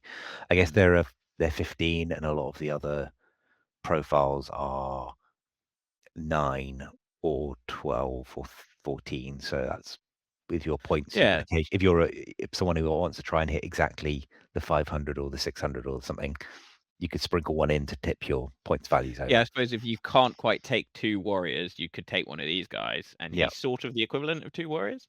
Sort of, yeah. I don't know. Maybe we're sleeping on them. If someone's like, no, they're amazing. They've got super cool strats. Let us know. But that leads us on to the last warrior profile, the Vault Warden team, which is a funny little profile. They're fun. When you look at them, you almost think they're kind of again, the epitome of everything that is dwarf. You almost want like a line of them, like a line of the shield dudes and a line of the spear guys. They are 25 points, and you get a team of 2. The shield bearer and the foe spear wielder. The iron shield, which the shield bearer wields, gives you +3 defense, so he becomes defense 9. Very cool, same as Durin. But -1 to your dual roll unless supported by a foe spear. And the foe spear, when supporting an iron shield, you gain +1 to wound against monsters. Cool. So it's a 2-attack profile because the shield still gets to make a dual roll, and the spear gets a support. They're strength 4 base, so that's nice, I suppose. I've played one and I didn't have a monster, so again, it was the sort of thing of like, Yeah. I played them with Rohan, and as soon as I broke ground, I just charged each one individually, and I think I killed the spear pretty quickly. I think I knocked the shield onto the ground and kept failing to kill him because he was defense 9. So we had the thing of like one rider continuously charging one shield guy on the ground and just being like, die, die. And it took like 4 turns to kill him. So I Yeah. guess they are very tough, but I think the iron shield part is pretty good. I don't think it's worth 25 points, but it is really good because it's Yeah. just a D9 warrior. And Yeah. sure, -1 to the dual roll, but you're not really caring about winning Yeah. the dual roll. You just want your shield to still be there. So, Yeah. but the foe spear is so bad. Like, Yeah. you I mean, know, again, it's a spear, I guess. Cool. if you're coming up against monsters, for sure, maybe, but a lot of monsters, they're only 5/4, so a lot of monsters are just going to win on the But it fight value. also has to be supporting the shield Yeah. to get the +1 to wound. Yeah. I mean, maybe if you are taking Marden, you take Yeah. one of these guys, so Marden can just replace the normal foe spear Yep. guy and And so the support the foe shield spear to get off the to do. +2 to wound, but then he only gets 1 attack. Yeah. Um, But he only has 2 base, so it's not a huge loss. Not a huge But loss, but yeah, it's he's a probably weird one. better off just fighting the monster directly because then it's 2 and it's +1 to both. Yeah, Um, it's super thematic. Again, if they're you're so building a cool. diorama, It's such a neat dwarfy idea. yeah, Like you could just if you, see them just like marching down. yeah, yeah, if Um, you're building a cool diorama, you could have like like a line of them and the big cave troll like coming in with the whip, like barging through the lines, and they're all like stabbing it in the chest. And is this the spear? Is it the one from the movie that Aragorn eventually jabs in the yeah, it's the cave same troll? one that the cave troll There uses. you go. So that's awesome. But in game terms, I'm just like, it's 25 points. It's a banner. I It's a don't think banner. I would ever choose one of these over a banner. No. But hey, again, if you're playing on a board that you know has a choke point, yeah, you're right. Like maybe it's just the ability to be like, I have a defense 9 model That can shield. that can shield. Although, to be And honest, I'm not even you'd bothering probably about the often spear. take the reroll, like, because you might get the Yeah, dwarf reroll anyway. Like, yeah, yeah, maybe. Yeah, I guess the ability to just go like, I know there's a choke point. I'm going to put a defense 9 model in it. Sure. yeah. But Maybe anyway, take one. Maybe take one as maybe just a like. if you have them from an old, um, you know, pack or something, sure, play with them. It could be fun. Again, I'm pretty sure it's a fine cast kit, which means you've got a wibbly wobbly spear to deal with. Oh, the spear will be awful, won't it? Yeah. But hey, well, that is it. That is all. That is all the profiles. We've been through everything from Durin all the way down to a Vault Warden team. I think you've missed one. Have I? Oh God, what have I missed? The ballista. Oh, did I miss a ballista?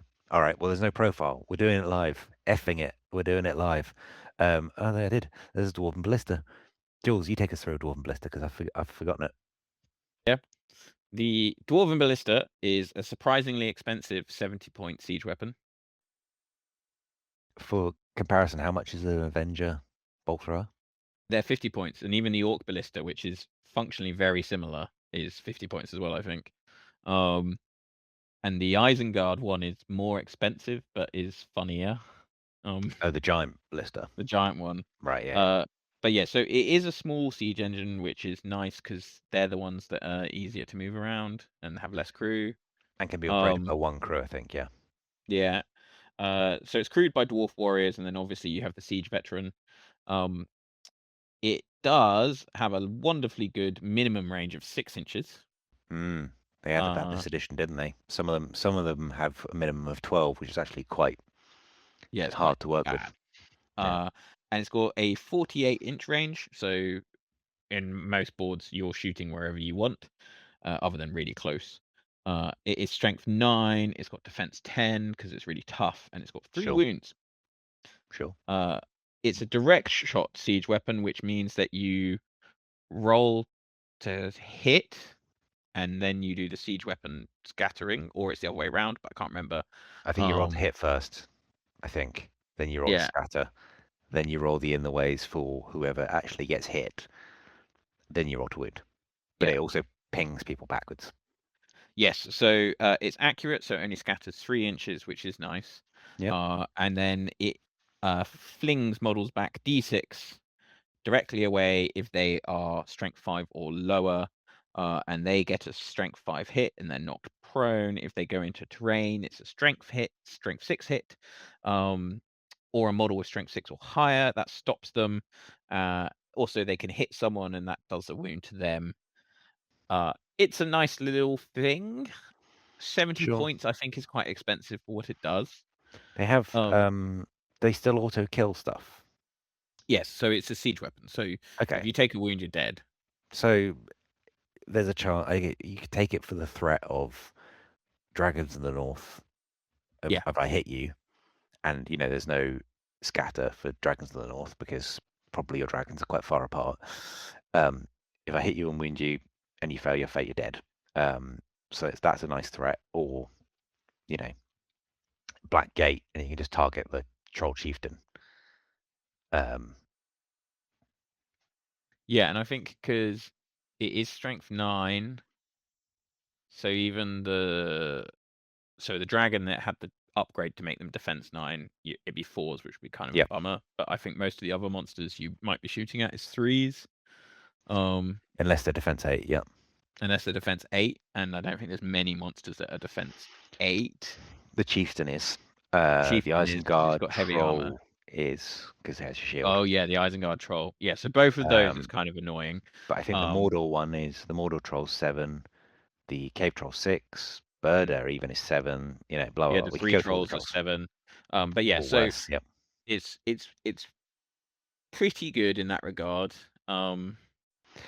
Yeah, I I'm not I sure would it's the probably best take it siege weapon, above. but it's cool. I take it above a Vault Warden team. Well, yeah, I mean, I guess it's what, 3 Vault Warden teams, less 5 points. It's true. Maybe. I don't know.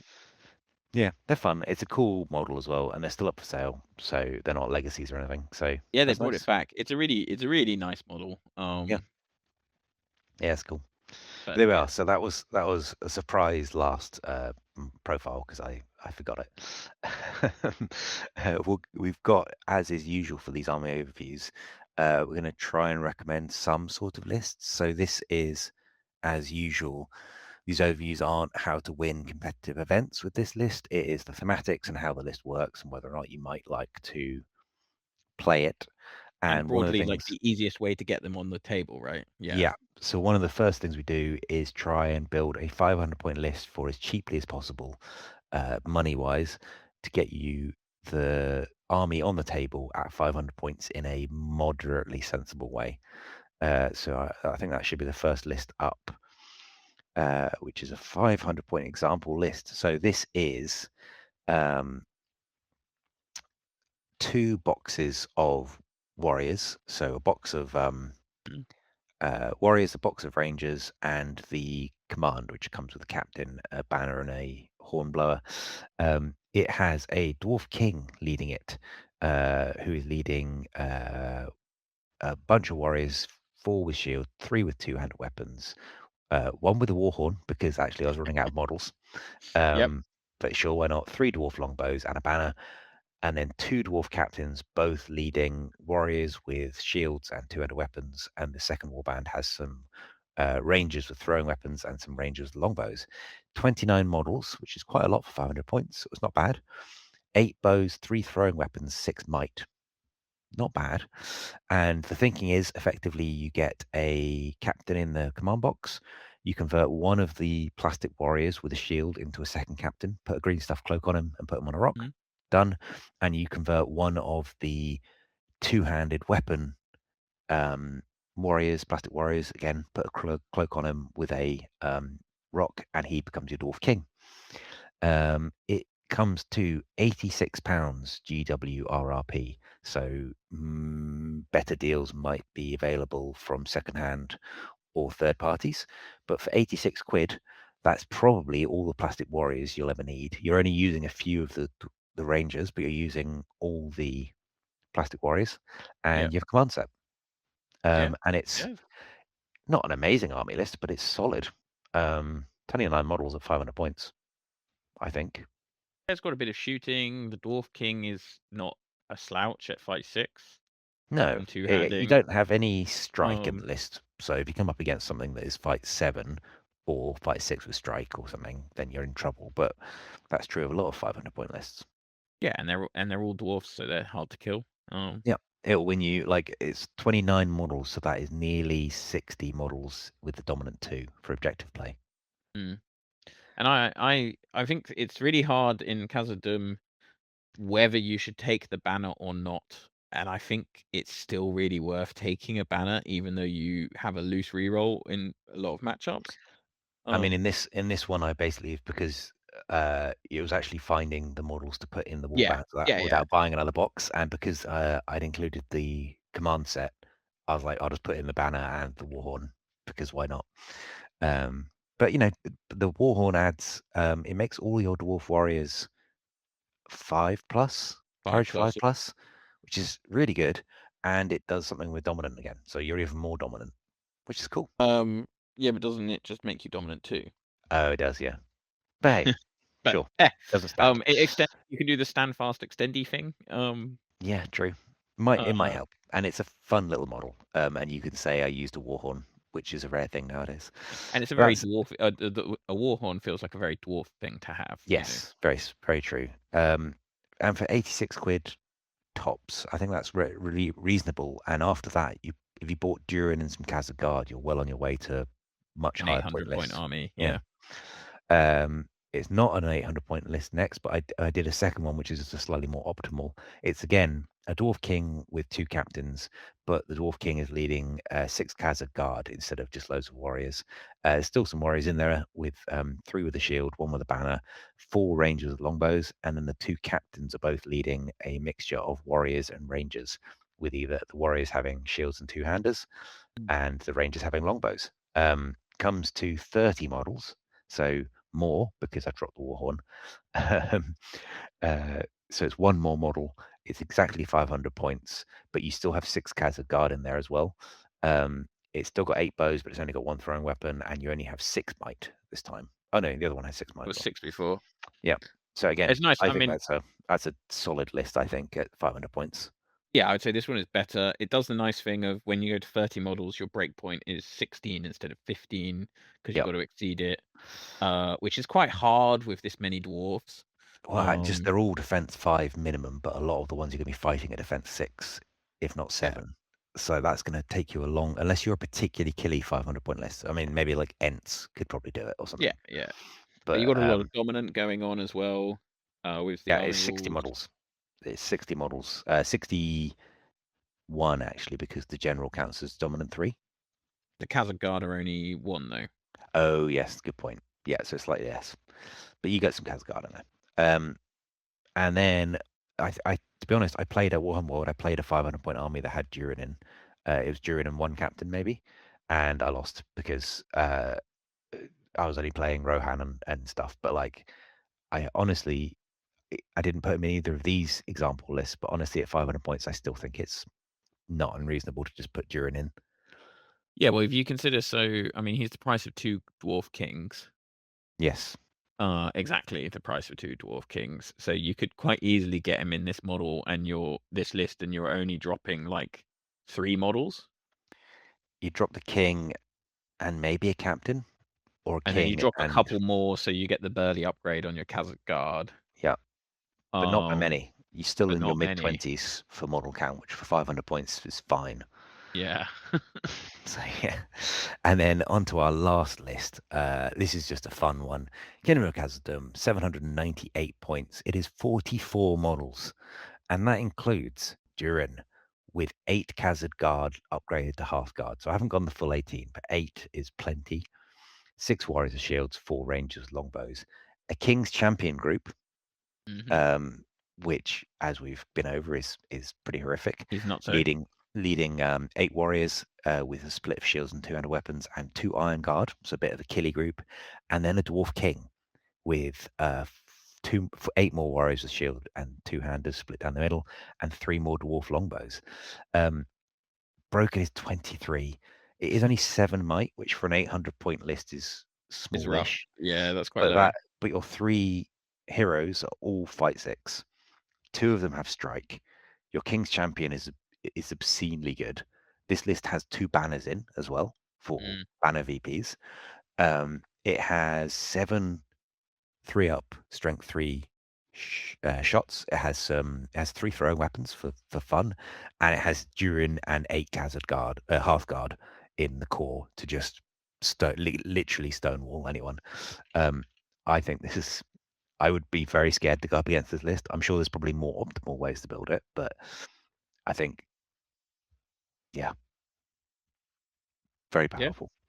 And again, Um, it's still not a huge amount of purchases because the Khazad Guard is an 8 model yep, box. that's 1 box of Khazad Guard. So you'd have to find the King's Champion probably on eBay now, Yep. or other methods. And there's Durin, but I think he was in the Battle Games He was, yep. magazine. So you might be able to So find a red blister. he's quite available on eBay as a single model, which is fine. In fact, actually, I think I bought Durin, but have not bought Mardin with Yeah, him because that's fine. I have no plans to use Mardin. Or Um, they're currently online and in stock on GW for £17 for both. yeah, like which they're is quite reasonable, very even 2 of reasonable. them. They're £17. The Dwarven Blister is 21. The Dwarven Command is 21 as well. Yeah. They're cheaper than both of those, and I would buy Durin and Marden before either of those, even the Dwarven Command, really.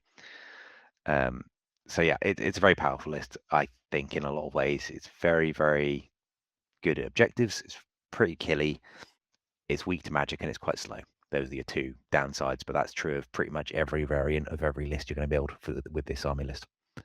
Yeah, I mean, I think the dominant 2 thing is partly because if you're playing any of those, like, hold ground or central objective stuff, your dwarfs aren't gonna get there quick, but Yeah. at least once they've got there, you don't need to get all of them there to control an objective, maybe. Yeah. I think the thing they probably struggle with is a lot of your warriors are strength 3 with a hand weapon. Yeah. So you're not going to cut through a tough opponent. You might win a fair few fights with your reroll, and you might win or more fights than you would normally. Your fight 4, you might win a fair few fights, but you might not kill them very fast. Which I found is actually a lot of the time with something like hold ground, or where you have to like burn the supplies, where you have to you're trying to dislodge an already set up opponent battle line. It takes like 2 hours of gameplay, and you're just starting to crack it, and then time's called, or you break, Yeah. or like something happens and the game ends, and you're like, oh, I didn't actually achieve any of my objectives. So potentially they are, Durin's very good and the Half Guard are very good, but they're still not infallible in terms of like having to chew through, say, I don't know, like a Minas Tirith or an Uruk-hai battle line that's like quite tough, quite high fight.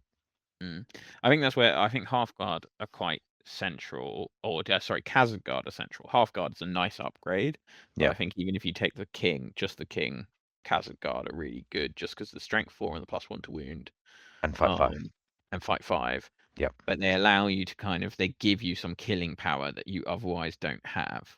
Yeah, they can threaten even quite high defense stuff, and they can threaten even like fight 4 Gondorians and Uruks, or they can compete with fight 5 elves. I mean, the elven weapon will be annoying for the tie, but it'll help. Yeah, and you've got 2 dice potentially. If they roll an extra dice. And you've got a reroll potentially. You've got to reroll the 1 on the wound roll, which it won't help until it does. Yeah. Yeah, and I mean, I think re-rolling ones to wound is nice when you have +1 to wound. It's really annoying, Yeah. just because I mean, yeah, because even against like an armored Galadrim, the Khazad Guard will be wounding them on 4s, Yep. re-rolling the 1s. Yep. So it's almost that they're wounding them on 3s, not Well, quite, but it's a- close again, statistically. I just played Defenders of the Hornburg, and the bonus is the warriors get reroll 1s to wound, but they're just strength 3 warriors with a Yeah, hand weapon. And a couple of times, one of the people I played with Ents, like, great, reroll 1s to wound. yeah, Um, I did actually wound an Ent, but it wasn't due to the army bonus. It was just due to you just roll a 6. I trapped them and surrounded them and rolled a bunch of 6s, and then had to roll some more 4s or whatever.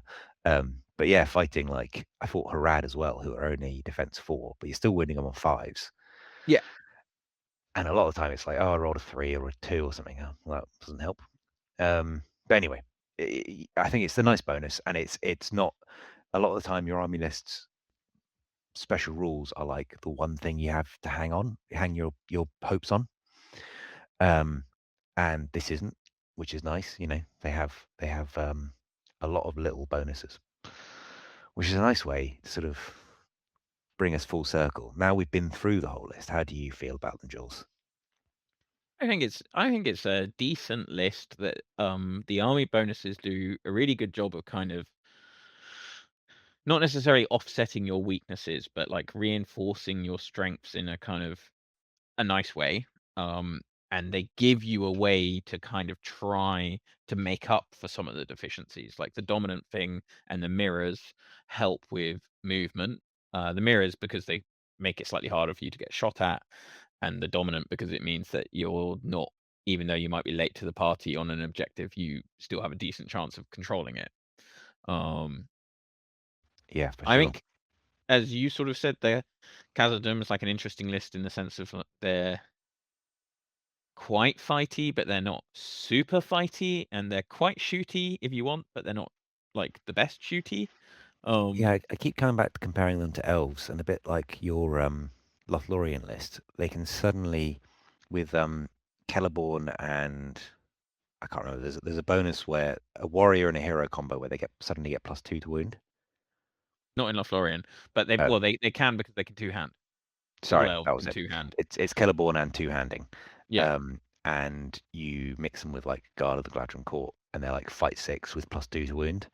yeah, And if they're winning fights, they're suddenly like even enemy heroes are like, whoa. And I whoop, fought them at Scouring, and I'm pretty sure Aemma and like Erkenbrand's only fight 5, and like one of them just walked up to him, surrounded him, and just went boop and just killed him outright, like in yeah, one go, from full health down to dead. And I was like, oh, that was horrible, but they're also very squishy in the inverse in some ways. Whereas like I feel like the dwarfs are like a bit more on the scale, like they're tougher, but they lose the killing power. And then the elves yeah. are a bit So more this way, Khazad where Guard are still quite killy because of the strength yeah, 4, and in fact they're better because strength 4. yeah, Um, true, but yeah, you don't true. get +2 to wound, which would be lovely. Um, Would be pretty horrible, yeah. Yeah, I don't know, and I've not faced. I faced the list twice now, and both times I had Durin in. Once at 500 and once at 800. The one you played at 500, did it have Durin? no, it had two kings and a captain. Okay, interesting. Um, did you find that? Do you feel like it worked well, or It wasn't really. I mean, I won, and I'm not sure I should have won. I managed to break them, which was weird, with Grey Company. But yeah, it was because Aragorn did work, and yeah, in Grey Company's got Andoril, so it was just a bit yeah, unfair in the sense of like I was like, "Oh, you're really high defense. How I'm going to win you?" yeah? Um, It's like I'm but fight 5, no, and Aragon's fight 7, and the Kings are fight 6, and Aragon's fight 7 already and with no Aragorn's fight strike on 7. their side. Yeah, yeah, Um, yeah. It's the way it goes, isn't it? so that's just the way it goes. But yeah, I mean, I think just in general, the normal thing is the defensiveness is really good. Uh, the problem with Khazad-Dum is the slowness. Hmm. I mean, Durin is amazing, but he's movement 5, so and has no access to march, has no free might to spend on Yeah. moves or anything. Yeah, Um, they're a relatively. I guess there are those 2 heroes that give you free combats, but they're a relatively low might army. Durin's the only character that has mm, 3 might, I think, every other character, including the king, is only 2 might, and then a lot of them are 1 or 0 might, or not a lot, but Yeah, a couple of them. it's intriguing that the only dwarves that have access to like a load of heroic march is Foreign's company. Yeah. You feel like maybe Kingdom of Khazad-Dum could do with like, oh, they can call march on the first turn for free or something. Yeah, and because Iron Hills and all the lists that Iron Hills are mixed into have access to Goat Riders. Hmm.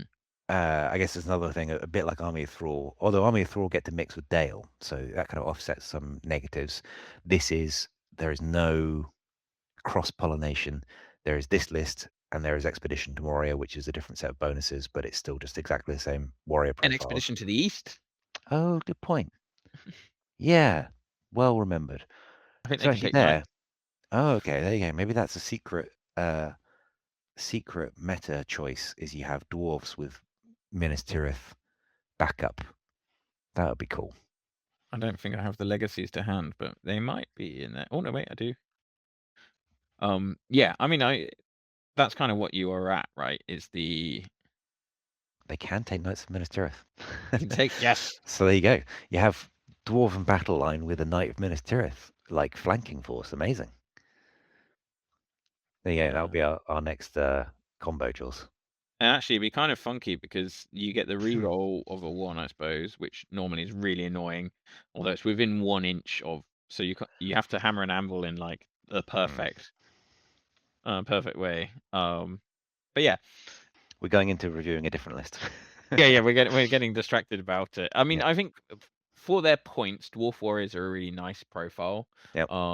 They're quite different to, we were talking last time about like Goblin Warriors are like the most efficient profile for points, I think, because they have the stats that you want and sacrifice the stats which you are less bothered about. Yep. Dwarven Warriors, though, for 9 points, which is what they effectively cost, they are really good because of the defense, effectively, and then having fight 4. They're Gondor warriors that are always shield walling, Yep. even when they don't have shields. I think dwarves unfortunately have the biggest sort of stratified sort of favor from GW in their rules, in that Iron Hills are just very, very good, almost top of the list, I would say. Very expensive. Khazad-Dum are middle, still very, very good. They're not quite Iron Hills defense. They don't have shield wall. They don't have spears, and they're not strength 4, but they have a lot of other decent war gear options and cool rules. And then you have Army of Thrall at the bottom. I did just look it up, but an Erebor Dwarf Warrior is 9 points, minimum 10, because they have to take a war gear option. And their only 2 war gear options are a shield, a spear, or a shield and spear, which takes them to 11 points. They're still fight 4, they're still only strength 3, they're defense 7 with a shield, but they're 1 less intelligence as well, so they're intelligence 7 up. They're 1 stupider, and they gain Mountain Dweller, and that's it. Yeah, I mean, I think the thing with Army of Thrall, though, is that you have a bunch of differently good heroes.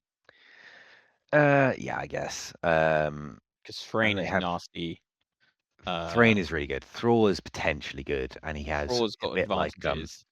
he's got a bit like Durin's only got 1 fate, but Thrall's only got 1 fate. They're both defense 9, but Thrall could potentially live forever if you keep rolling 4-ups.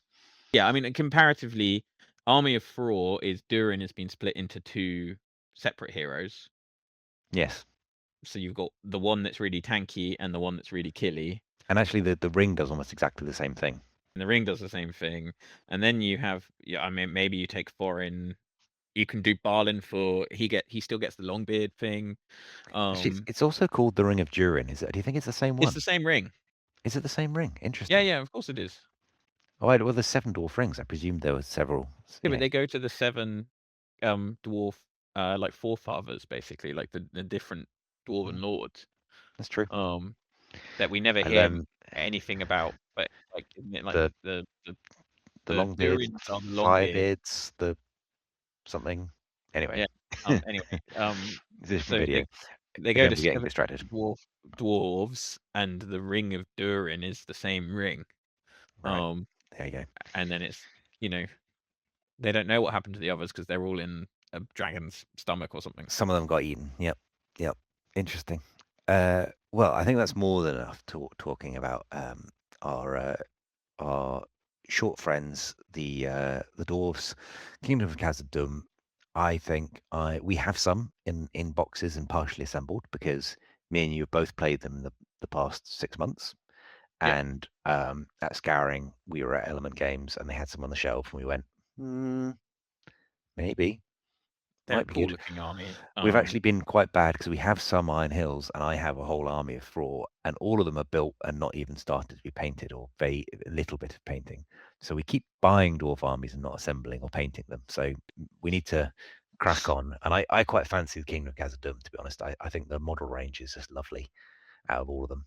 I know the Iron Hills is like the newish resin kind of Forge World or whatever, but there's something charming about the old metals in particular in I think Khazad-Dum. the thing with Iron Hills is I do love the models, but you want to take lots of stuff and everything's really expensive. And it's like I Yeah, would love a chariot, but it's like that's half your army. I yeah, would like the ballista is cool, and it's like, yeah, do you want to spend 150 points or whatever it costs? Like, yeah. And however the many goat riders are pounds it great. is. They're really expensive. Like, Yeah, yeah. I would love to um, do because I think if you put the heroes on the chariot, it comes to 500 points. yeah, I think so, but you can't do it anymore. Oh yeah, you can't. They I got was rid like, of it. that would be a really fun one day Warhammer World 500-point army. Just take the Yeah. chariot with the 3 heroes on. It'd be terrible, but it'd be hilariously fun. Anyway, we keep veering into other armies. We're just dwarf mad. That's a lot of fun. For those of you who enjoyed listening to this, Jules, what can people do if they want Uh, to hear more of our lovely dulcet tones? if you aren't aware, we have a YouTube channel. Yep. Where you can watch videos of us playing the game itself, rather than just talking about it, although we do also still just talk about it. Um, so follow us there, like and subscribe. Watch our ring bearer campaign that we are working our way towards, and we just put out a sweet video of the pass of Caradras, Yep. where we decided to break out of the hobby room and go up a little mountain Yep. in a blizzard, Filmed to on play location. play Middle Earth, not the strategy battle game, but close, close. Close. A Um, Middle-earth strategy battle game narrative scenario up a mountain. yes, Um, exactly. it was a lot of fun. If they want to support us in other ways, what can they do? They can find us on Patreon, which, if you're interested, we have a few subscriber sort of benefits, early access to videos, and after a certain period, free dice. The first set have just gone out along with a sticker. I have a little pack of stickers. So if you would like a Striding Edge Games sticker, subscribe and you get them free with your dice. Or you bump us into us at an event, ask me for one, I might have some. But also, yeah, the first Patreon dice have just gone out to America, I think. So they're whizzing their way in an aeroplane somewhere. And yeah, I think if all that sounds too much, go and watch a video and leave us a comment. We really enjoy reading through the comments, especially if they're nice. What you thought of one of our videos. And yeah, thank you to everyone who subscribes and to everyone who backs us. Some awesome people at the bottom of the screen here on Patreon.